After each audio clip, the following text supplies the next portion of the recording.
Hello everyone, a very good morning to all of you. Welcome to BPSC Concept Wala. Today is 28th August and we will see the important news article from the newspaper The Indian Express. So all right, हम लोग सबसे पहले headline देख लेंगे। तो headline में जो आज हमारे पास सबसे पहला हेडलाइन है वो है कि जो के कविता लीडर हैं, कौन से पार्टी से, BRS पार्टी की, तेलंगाना की, उनको बेल मिल गया है। तो बेल मिला है तो किस कारण से बेल मिला है और वो जेल क्यों गई थी ये हमें पता होना चाहिए।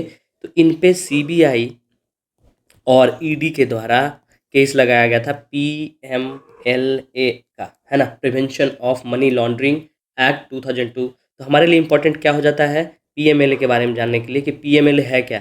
ये सेम टाइप ऑफ केस किस पे लगाया गया है, दिल्ली के CM केजरीवाल और दिल्ली के डिप्टी CM मनीष सिसोदिया पे, जिनको हाल में ही बेल मिला है, किससे, सुप्रीम कोर्ट के द्वारा। तो अगर हम बात करें PMLA स्कीम, ये एक्ट का जो 2002 में पास किया गया, किसके द्वारा, NDA गवर्नमेंट के द्वारा, ठीक है, prevention of money laundering act 2002।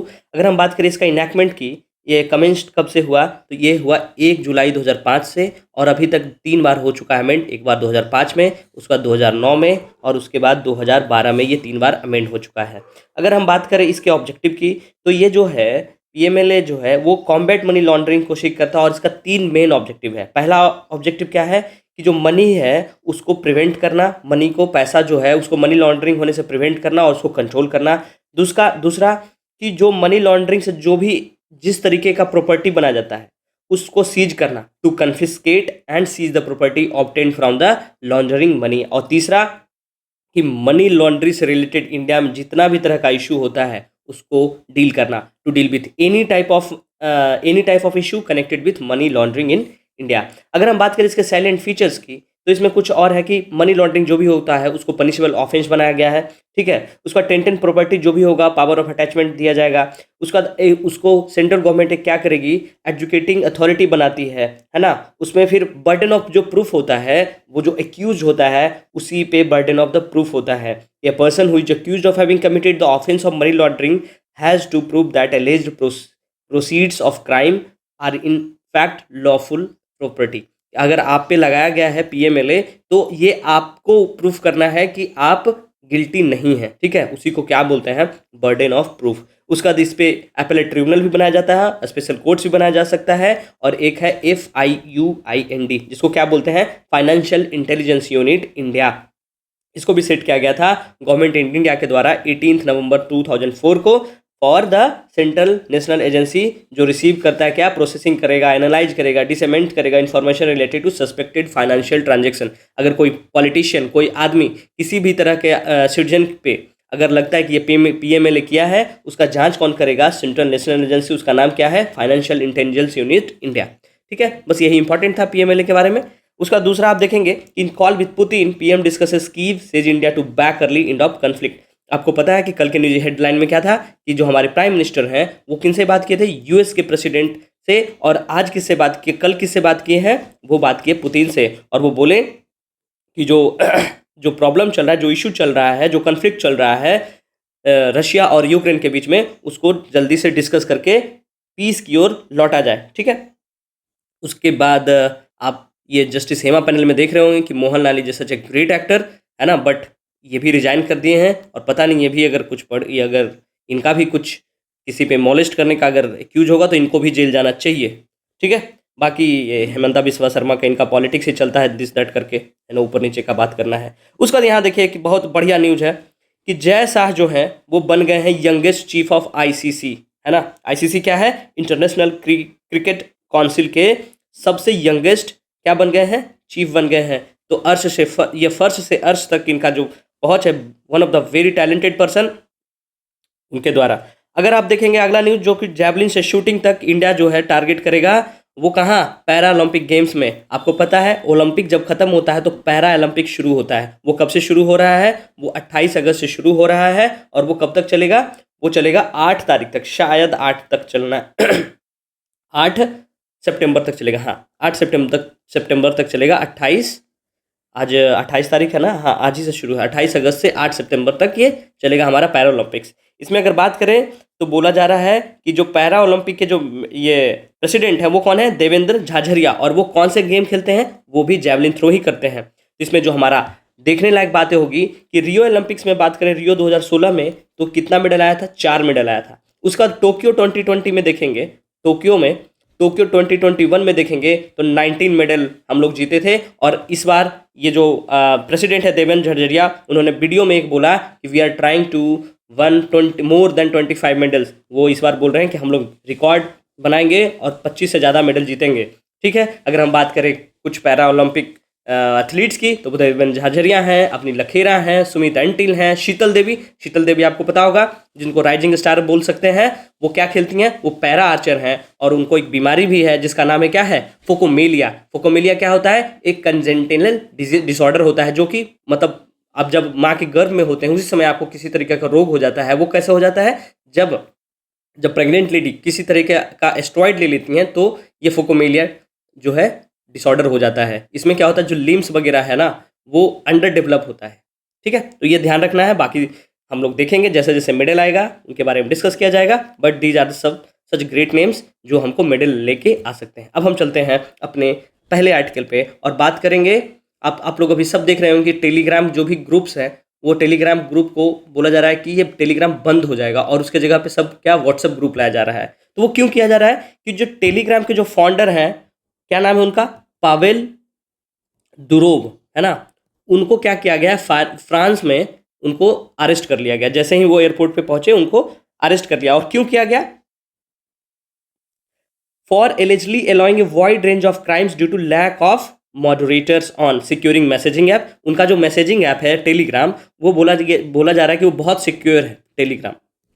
ठीक है, तो उसमें बोला गया कि allegedly allowing a wide range of crimes due to lack of moderators on and the lack of cooperation with police. Police उनसे कुछ इन्फॉर्मेशन मांगा तो पुलिस को वो कॉपरेट नहीं किया, that's why he is arrested. अगर हम बात करें, बात हो रहा है कि वहाँ फ्रेंच के जो, इनके पास में दो डुअल सिटीजनशिप है, एक कहाँ का, एक फ्रांस का और दूसरा यूएई का। और बोला जा रहा है कि ये रसिया बॉर्न है। कहाँ के, ये हैं रसिया बॉर्न हैं, ये यूएसएसआर में ये पैदा लिए थे और सेंट पीटर्सबर्ग यूनिवर्सिटी से पढ़े लिखे थे। उसके बाद ये शुरू में बनाए थे क्या, वी कॉन्टक्टे एक ऐप बनाए थे, है ना, जो बहुत पॉपुलर हुआ था। बाद में इसको कंट्री छोड़ के भागना पड़ा क्योंकि वो बहुत ज़्यादा इंक्रिप्टेड डेटा को रखता था। तो इससे क्या होता था, टेररिज्म है ना, वो इलीगल फंडिंग ये सब शुरू हो गया। इसके कारण बाद में वो 13 में क्या किए, अपने भाई निकोलई और पावेल दोनों मिलकर टेलीग्राम बनाए, जो क्या फोकस किया, यूजर का प्राइवेसी को। और अगर आज की डेट में बात करें तो 2 लाख से ज़्यादा मेंबर्स हैं और sync with multiple devices giving an edge over apps like WhatsApp, Facebook etcetera. It has more than 900 million user worldwide and Durov is now a billionaire with French and UAE citizenship.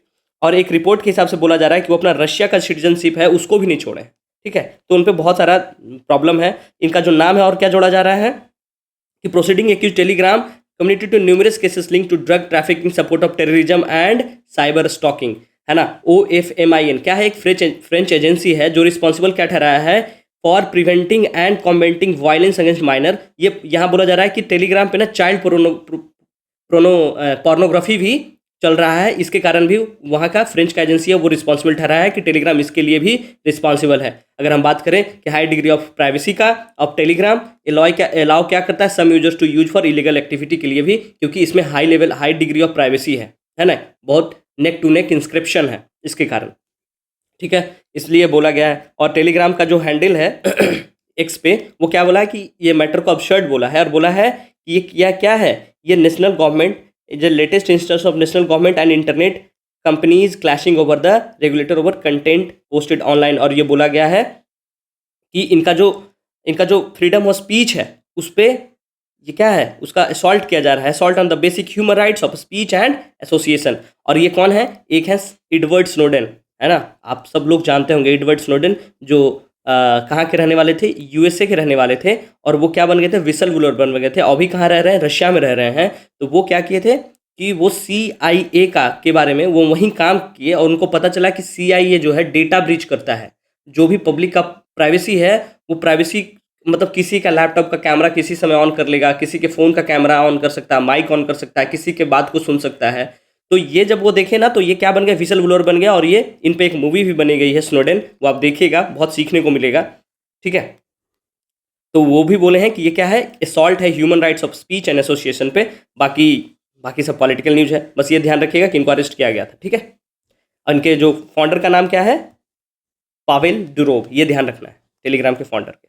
अब बात करेंगे हम PM Jan Dhan योजना की।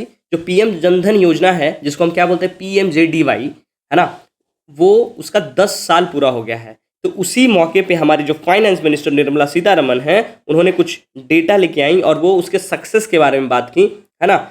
तो उसमें क्या बोली, तो सबसे पहले हमको क्या पता होना चाहिए, पीएम जन धन योजना जो होता है, पीएमजेडीवाई, इसको आपको ध्यान में रखना है। कभी एग्जाम में सीधा पूछ देगा पीएमजेडीवाई क्या है, तो आपको ध्यान में रखना है इसका फुल फॉर्म कि पीएम जन धन योजना है। ये कब आया है, ये 28 अगस्त 2014 को।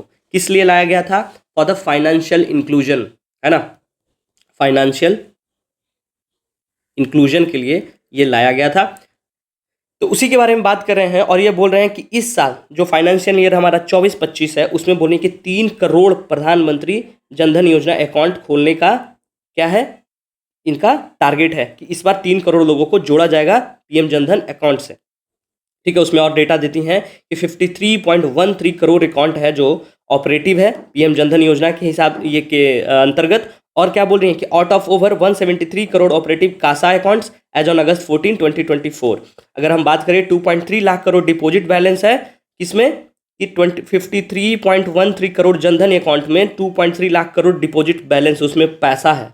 एवरेज बैलेंस की बात करेंगे अगर हम, जो इंक्रीज हुआ है, अगर हम पहले मार्च 15 से पहले की बात करें तो एवरेज बैलेंस हुआ करता था 1065 रुपया, जो अब बढ़ के वो कितना हो गया, 4352 रुपया। मतलब इतने रुपया जो एवरेज देखेंगे तो लोगों के अकाउंट में पैसा रहता है, एवरेज बैलेंस किसमें, पीएम जनधन योजना के हिसाब से जो भी अकाउंट बना उसमें, ठीक है। अब बात करेंगे 66.6% of the total PMJDY accounts are opened in rural and semi urban area. और क्या, 29.56 crore account belongs to women out of 53.13 crore PMJDY account.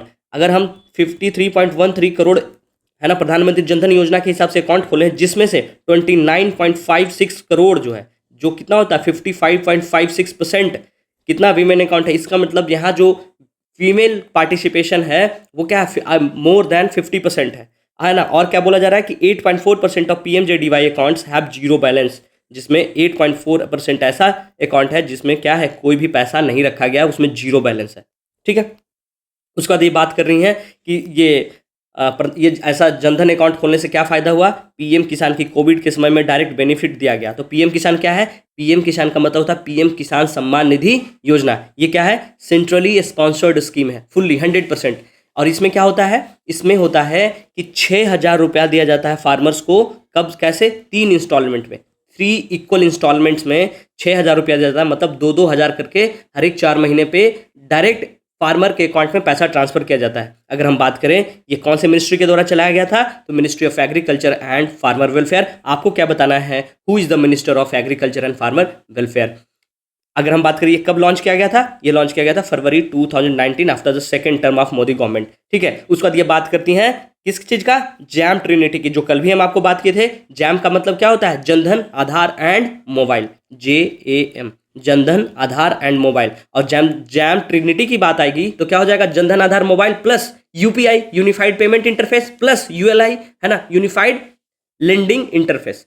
बस इतना ही बात किया गया था। उसके बाद हम चलते हैं अपने अगले आर्टिकल पे, जिसमें बोला गया है कि what are the combination drug. Combination drug क्या होता है, why have 156 of them have been banned, जिसमें से हमारे गवर्नमेंट के द्वारा क्या किया गया है कि 156 ड्रग्स को क्या किया गया है, बैन कर दिया गया है। तो सबसे पहले आपको पता होना चाहिए कि कॉम्बिनेशन ड्रग होता क्या है। कॉम्बिनेशन ड्रग जैसा नाम से आपको लग रहा हो, कॉम्बिनेशन मतलब क्या होता है कि 2-3 चीज़ को कंबाइन करके एक चीज़ बनाना, ठीक है। मतलब 2-3 टाइप ऑफ जो दिक्कत है, जैसे आपको कोल्ड कफ हो गया, उसका एक ड्रग हो गया, आपको बॉडी पेन है उसका एक जो पेन रिलीफ है उसका एक ड्रग मिला दिए, उसका पैरासीटामोल जो फीवर के लिए होता है उसको मिला दिए, और मिला के एक दवा बना दिए कि अगर आपको, है ना, कंबाइंड बीमारी हो रहा है कि जब आपको ये चेस्ट भी कंजेशन है चेस्ट में आपके, ठीक है, आपको फीवर भी आ रहा है, आपको बॉडी पेन भी है, तो आप 3 दवा ना खा के एक ही दवा खाइए, उसी को क्या बोलते हैं हम, कॉम्बिनेशन ड्रग। तो इस तरीके का जो कॉम्बिनेशन ड्रग बना, उसको ना गवर्नमेंट ने 156 तरह का कॉम्बिनेशन ड्रग था जिसको बैन कर दिया गया है, ठीक है। किसके द्वारा, हमारे गवर्नमेंट के द्वारा। जैसे एग्जाम्पल में दिया गया chest and cold and Foracet, है ना, use for cold and fever and pain respectively. तो गवर्नमेंट ऑफ इंडिया के द्वारा जो बैन किया गया है, सबसे पहले आपको ध्यान में रखना है कि 156 ड्रग्स आर बैंड, है ना। तो जो बैन है वो most sweeping crackdown to on FDC which are combined to और मोर नॉन ड्रग तो सिंगल डोजेज फ्रॉम 6/2018 वेन 2018 में कितना किया गया था, 328 ड्रग्स को बैन किया गया था, और अभी कितना किया गया है, 156 को, 156 को। तो टोटल कितना हो गया, 499 FDC have been burned since 2014। ये आप डेटा कहीं पे लिख सकते हैं, हेल्थ की जब भी बात आएगी वहाँ बता सकते हैं कि since 2014 we have banned 499 FDC. FDC क्या होता है, फिक्स्ड डोज कॉम्बिनेशन ड्रग। अगर हम बात करें कि व्हाट आर एफडीसी, आपको बता दिए कि एफडीसी क्या है, कि केमिकल कंपाउंड जो होता है मेडिसिन में effort on the body single pill capsule और शॉट, है ना, to patient with condition such as tuberculosis. ये किस लिए बनाया गया था एफडीसी, कि जो ट्यूबरक्लोसिस या डायबिटीज जिस तरह का रोग होता है, इसमें क्या होता है, मल्टीपल मेडिसिन रेगुलरली लेना पड़ता है। तो मल्टीपल मेडिसिन ना लेके, जैसे जो भी बैक्टीरियल डिजीज होता है उसमें क्या होता है कि एक डोज दिया जाता है, वो डोज आपको रेगुलर लेना होता है। तो उसमें क्या होता था कि गाँव के जो लोग होते हैं वो क्या करेंगे, दवा भूल गए खाना, तो ये 3 टैबलेट अगर खाना था उसके जगह पे कंबाइन करके एक टैबलेट बना दिया गया, तो एक टैबलेट खाना आसान होता है, तो वो क्या है, रेगुलरली खा सकते थे और वो बीमारी ठीक हो सकता था। इसके लिए हम लोग कंबाइंड ड्रग का कॉन्सेप्ट लेके आए थे। लेकिन बाकी क्या कि जो भी कंपनीज है, ड्रग मेकिंग कंपनी, वो इसको बहुत तरह का बनाने लगी ताकि अपने मार्केटिंग बेसिस के लिए, उसके लिए। तो एग्जाम्पल यही दिया कि sometimes our FDC could be mean that the patient ends up taking a drug they may not need, जैसे chest and cold for instance, example के चेस्ट एंड कोल्ड का बताया गया है, जो क्या कंटेन करता है, फीवर के लिए पैरासीटामोल, है ना, एलर्जी रिलीफ के लिए सिट्रिजिन, फेनिलिफ्रीन जो है नेजल डिकंजेशन के लिए। तो ये चेस्ट एंड कोल्ड जो दवा है उसमें 3 तरह का दवा मिल गया आपको, क्या कि पैरासीटामोल, सिट्रिजिन और फेनिलिफ्रीन। जो फेनिलिफ्रीन होता है वो हमारा जो नाक डिकंजेशन हो जाता है, नाक जो जाम हो जाता है उसके लिए, है ना। तो ये सब के लिए तीनों मिला के एक बना के दिया गया था, क्या, chest and cold.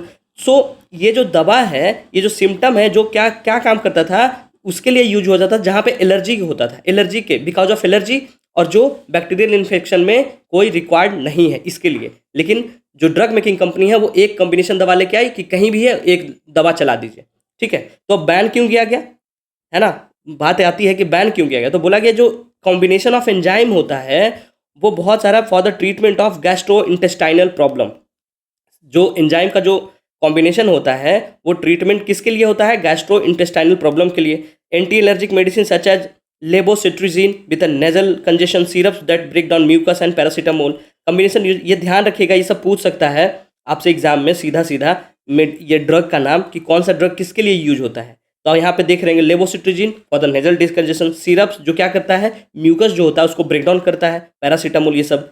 Combination use for treatment of skin condition including menthol with the aloe vera with the vitamin E in the form of medicated soap, sulphur sulfadiazine. ये ध्यान रखिएगा कि सिल्वर सल्फाडायाजीन जो है वो किस चीज़ के लिए यूज करते हैं, यूज फॉर बर्न्स, जहाँ जल जाता है उसके लिए यूज करते क्या, सिल्वर सल्फाडायाजीन। ये ध्यान रखिएगा।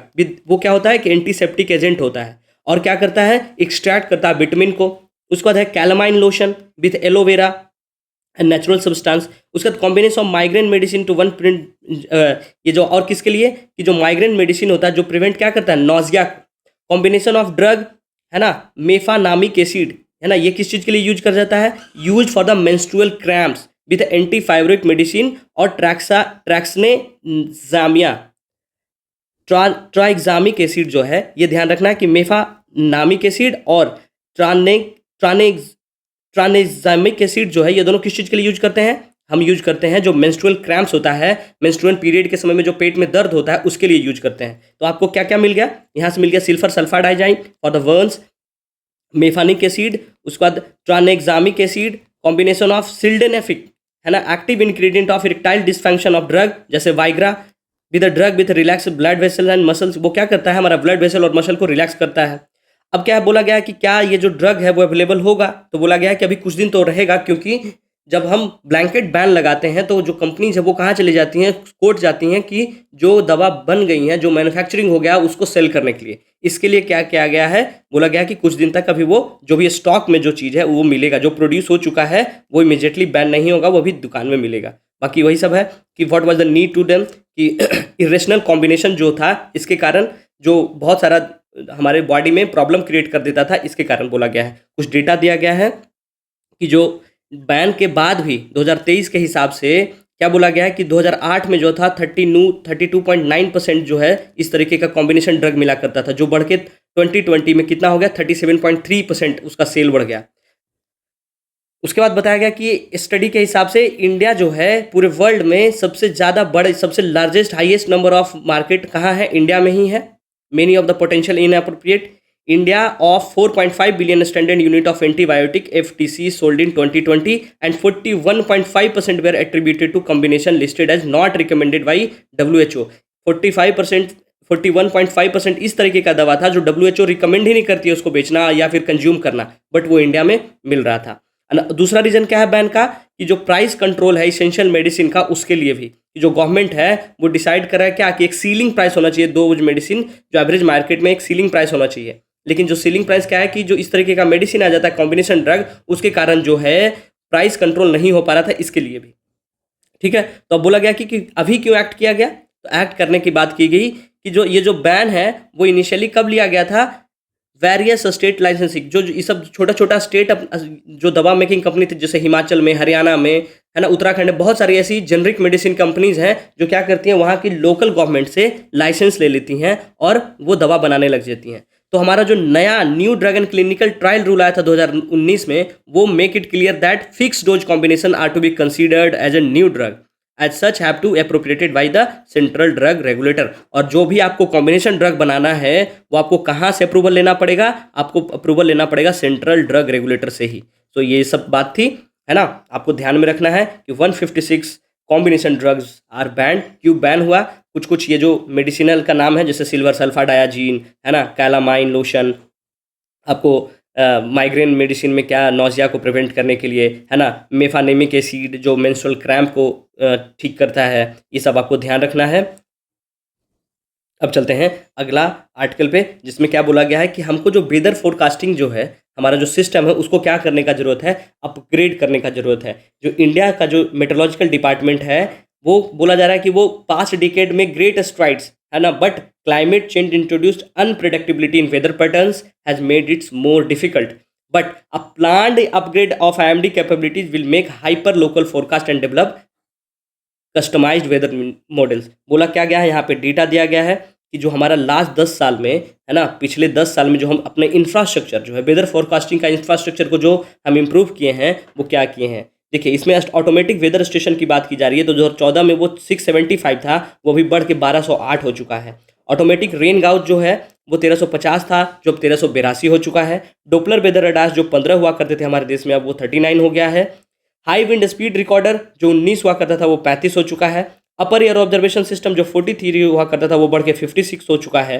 GPS बेस्ड बलून सिस्टम पहले कुछ नहीं था, एक भी नहीं था, वो अब 23 हो गया GPS based balloon system. District wise rainfall monitoring scheme जो 3955 था वो अब 5896 हो गया है। सुपर कंप्यूटर की बात करें तो 10 साल पहले हम वेदर फोरकास्टिंग में सुपर कंप्यूटर हमारे पास था ही नहीं।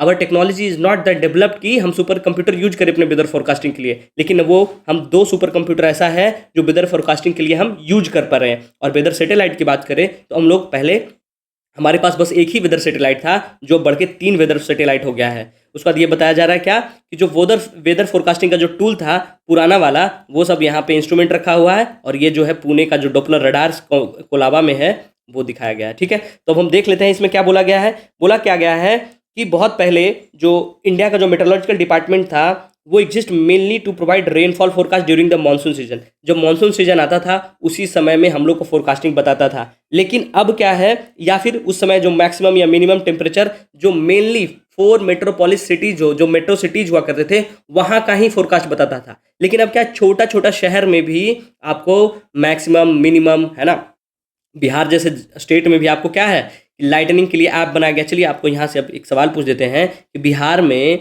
लाइटनिंग के फोरकास्टिंग के लिए कौन सा ऐप बनाया हुआ है थोड़ी झंझावट के लिए। आपको पता है कि जब भी कहीं आपको 2-3 घंटे पहले फोरकास्ट करके आपके मोबाइल पे मैसेज आ जाता है कि इस डिस्ट्रिक्ट में, है ना, लाइटनिंग होने की शंका है, तो आप इंडोर्स घर में ही रहा करिए। तो कौन सा ऐप है, आप नाम बताइएगा। आप इसको रामायणा से भी कनेक्ट करके बता सकते हैं, वो नाम रखा गया है। ठीक है, हिंट दिया आपको। तो वो क्या बोला है कि सिचुएशन जो है वो ड्रामेटिकली चेंज हो गया है पिछले 10 साल के कंपेयर करेंगे तो।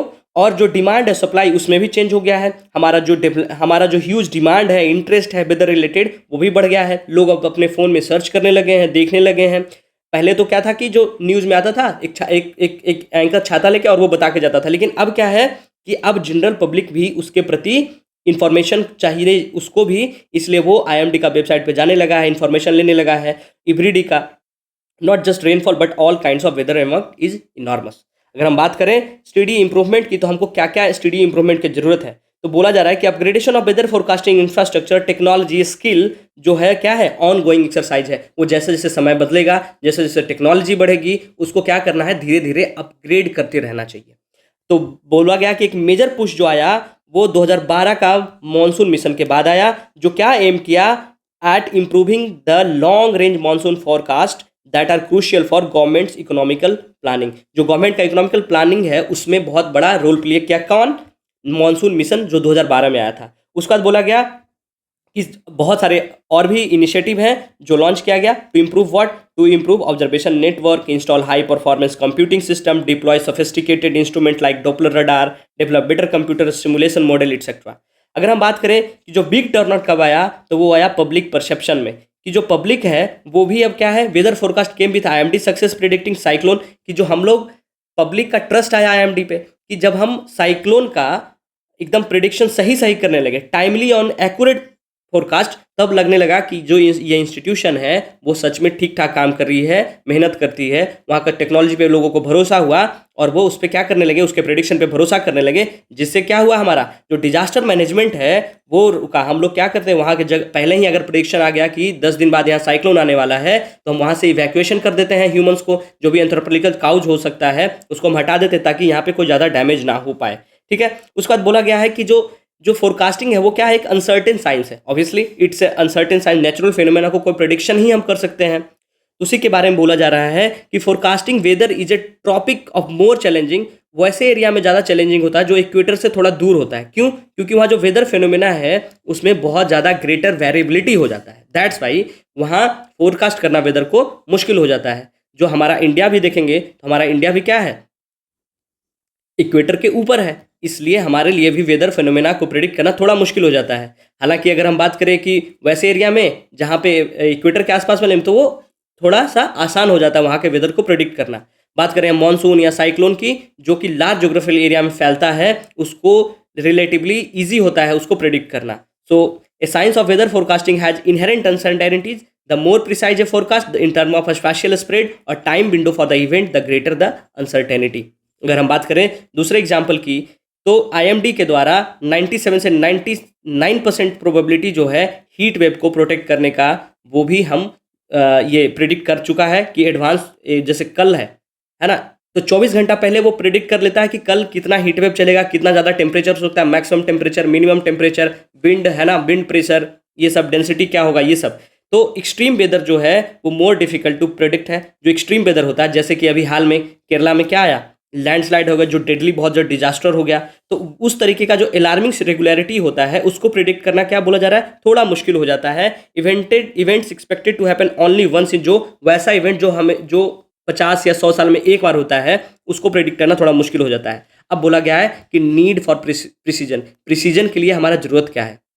बोला गया है कि आईएमडी जो है अभी जो है फोरकास्ट वेदर कैसे करता है, 12 किलोमीटर इंटू 12 किलोमीटर का ग्रिड बेसिस पे, कि 12 इस तरीके का ग्रिडिंग करते हैं, और ये जो एक ग्रिड होता है वो 12 बाई 12 किलोमीटर का होता है। इसको घटा के बोला जा रहा है कितना करने का, इसको घटा के करने का बोला जा रहा है 3 किलोमीटर बाई 3 किलोमीटर का, और फ्यूचर में हम इसको 1 बाई 1 किलोमीटर का ग्रिड बनाएंगे। मतलब बहुत ही माइक्रो लेवल पे जाके काम करेंगे हम लोग, तब ज़्यादा अच्छा हम प्रिडिक्ट कर पाएंगे। So IMD has been trying to experiment forecast for 3 kilometer into 3 kilometer grid, but the eventual objective is to get hyper local forecast for 1 kilometer into 1 kilometer areas।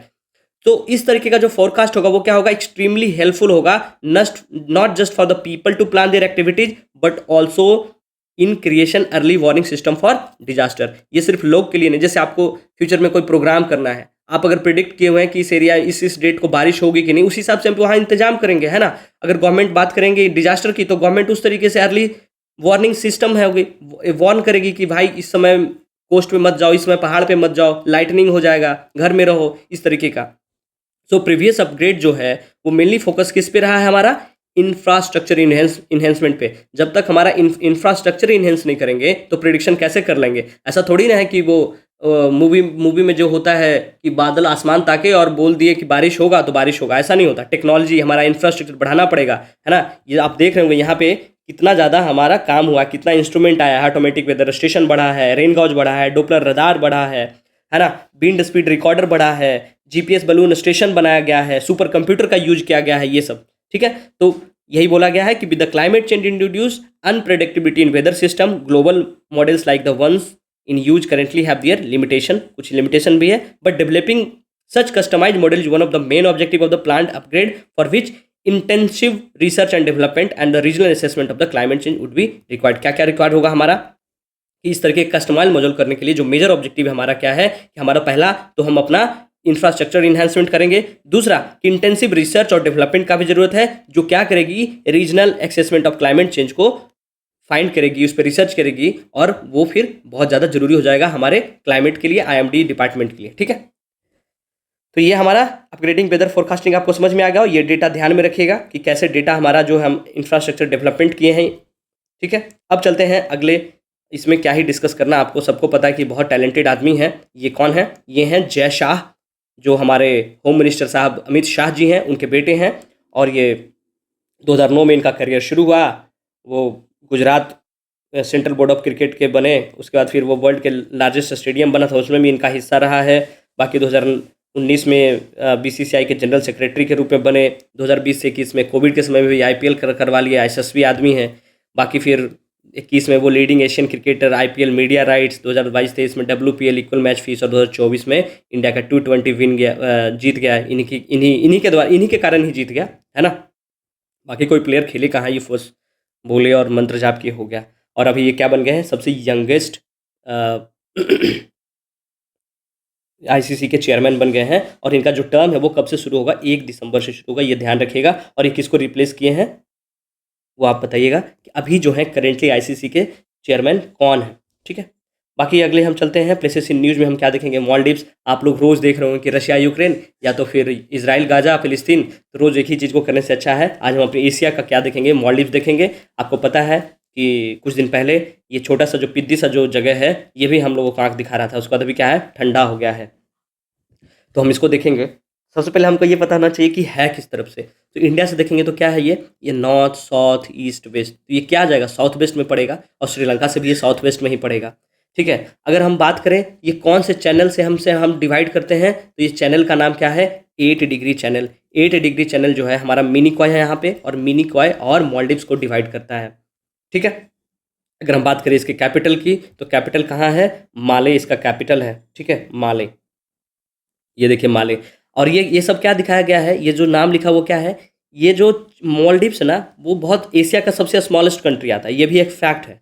Asia का सबसे स्मॉलेस्ट कंट्री कौन सा है, मालदीव्स। और ये 26 atoll का chain है, जिसमें 20 जो है वो नेचुरल एटॉल है। एटॉल क्या होता है, एटॉल मान लीजिए कि वो जो कोरल्स होता है ना, उसका एक इस तरीके का रिंग शेप में बन जाएगा, और वो आइलैंड जैसा बन जाता है, और चारों तरफ क्या होगा, कोरल्स होगा, उसी को एटॉल बोलते हैं, ठीक है।